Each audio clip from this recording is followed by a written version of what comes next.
Hi everyone, Angela here, and today I'm going to be diving into the profound and often hidden impacts of generational trauma. So we'll explore what it is, how it affects us, and how we can begin to heal as well. So what exactly is generational trauma?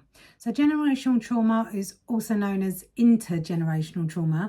So it refers to the transmission of traumatic experiences and their effects from one generation to the next. So this trauma is not just passed down through stories or behaviours, but it can also be ingrained in our DNA. And I have done a video of this, I'll link at the end as well, on this previously on sort of studies and things like that have been done. So you can watch that as well if you want some more detailed information. So generational trauma can stem from significant historical events. So there's been scientific evidence such as wars, slavery, and natural disasters, or even ongoing social injustices as well. These can also have an impact on you generationally as well. So these traumatic experiences, they shape the behaviours and the beliefs that get passed down to you. So the emotional responses to those that experience them firsthand. So that could be during the war, your grandparents, and then unconsciously, if you're my age, sorry, by the way, I may be watching this. If you're younger, then you might not have anyone that was in that kind of conflict. Just using that as an example. So it's basically something that's been experienced firsthand, and they're unconsciously passed down to their descendants. So you or I. So that's just something to think about, that it's not actually necessarily you that's done it. It's something that could have been passed down, and hence the generational trauma. So the psychological and emotional impact of generational trauma can be profound. So for anyone that's suffering from it, it can manifest as anxiety, depression, low self-esteem, difficulty forming healthy relationships as well. So for example, as I mentioned, a family with a history of war trauma might display patterns of hypervigilance or mistrust in the world because they actually lived through those experiences. So it can be passed down to their children and their grandchildren, as I've mentioned before. Living in those sort of times.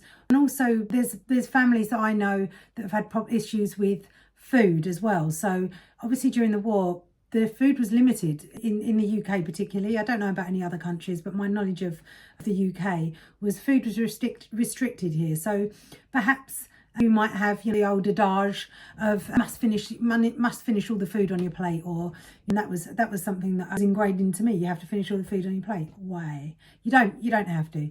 But that is something, just another part of generational trauma that's passed down to us. That's not necessarily true. It's somebody else's beliefs, and also ingrained in us as well, when it's not actually our beliefs. Food is very plentiful now. There's a lot of abundance, whereas during war times, perhaps the abundance wasn't there. So that would be another reason for them being hyper-vigilant and perhaps not having the trust that you or I may have with things that are happening, which is why it's good to understand where this has come from in the first place. So real life examples are numerous. War is just one particularly. War is something that I can relate to as being a grandchild of people that were in the Second World War. Scenarios where a parent experienced severe abuse as a child as well. So it can lead to maladaptive coping mechanisms, then modelled and passed down to their children. So your parents were punished with physical violence, which is what I call anyone that's a child, it is physical violence. If you parents received physical violence, then they may then think it's okay to inflict violence onto you. And when I was a child, that was considered acceptable, and it's thoroughly not acceptable to let your rage out in the form of violence on your child. Just so we're clear here. So that's the kind of generational trauma that I'm talking about, that I deal with clients a lot. Find it very difficult to not do this, or they realise that what's passed down to them is absolutely wrong, and they're actually being abused as children. So, but because it's considered normal, that's a norm of generational trauma. So that's their coping mechanisms that will perhaps pass down to you. So that's just an example of modelled behaviour that is wrong, and that could have been passed down to you. So these children may grow up with an ingrained sense of fear or instability, even if they never directly experience the abuse themselves. So, the fact that they've got some sort of uneasy feeling that they can't explain, and this could be generational trauma. So how can we begin to heal and break the cycle of generational trauma?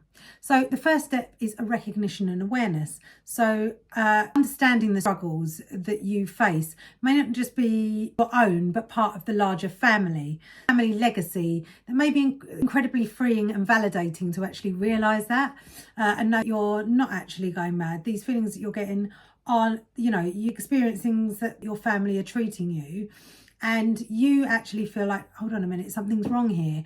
I don't agree with the way that you are behaving, and I don't agree with the way that you treat me or the way that you treat another family member. And just be the fact that you're actually understanding and waking up to the idea that this generational trauma needs to stop with you.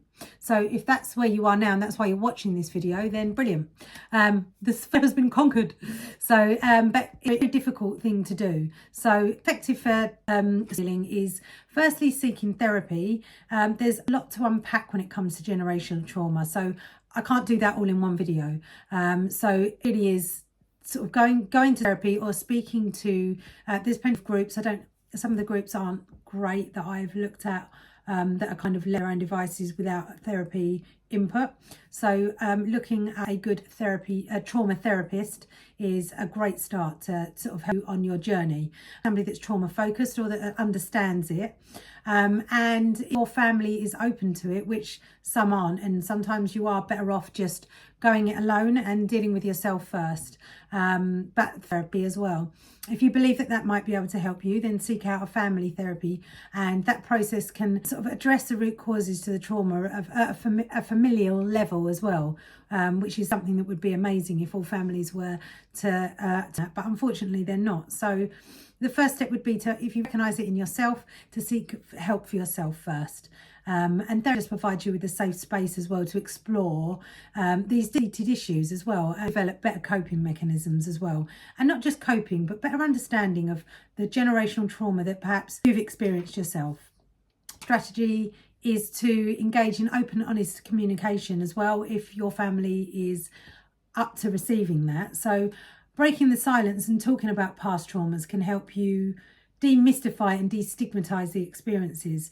So it's crucial to create an environment where all family members feel heard and supported. But I know that that's not always the case in families. So sometimes, like I've said before, it's best for you to go and seek help for yourself. And then if family members are then seeing the change in you and seeing how things developed for you, then they might actually then be interested in getting help for themselves. But as I've said, if you're recognizing this and you'll recognize the generational trauma and you're thinking, hold on a minute, that could be why I'm feeling whatever way that you're feeling. So mindfulness also is a really good way to help you heal. So it's a really significant role, and such as meditation as well, regular exercise, all of the pillars of healthy human are all something that can help deal with this stress and help build resilience as well. But taking care of yourself first, you're not only healing your own wounds, but you're also setting a positive example for future generations. So say you recognise the generational trauma in your family and you think, well, I'm just not going to let that happen. I'm not going to treat my children like that. I'm going to be the pillar and I'm going to do this correctly. But you don't really know, you haven't sought the help to be able to find out exactly what you need to do. So you're kind of going into this blindly, which is why I really recommend speaking to a therapist so that you can then move forward and not make the same mistakes as perhaps your parents made when with their passing their generational trauma onto you. So it's understanding it, as I've said, is the first step to creating healthier relationships and communities as well. So, and also building your family. It's a journey that requires patience, compassion and commitment as well. There's a lot of unpacking. Like I've said, it's really difficult for me to do this in one video, but the rewards of breaking the cycle are immeasurable. For you to actually be able to be watching a video like this, to understand what generational trauma is, and that some of the feelings that you may be feeling aren't necessarily your feelings to have had in the first place, to then be able to go on and heal yourself so that you're breaking the cycle of this generational trauma, and then being able to carry on and know that anyone past you isn't going to suffer perhaps in the way that you have. So brilliant for you if this is you and you're watching this and you're thinking, right, I kind of get it now, I need to go and seek some help. If you found this video helpful, please like and subscribe, and just share your comments below as well. That would be amazing. I love to hear feedback on things that really helped you. So that'd be appreciated. And thanks as ever for watching. I really do hope this video has helped you. Thank you.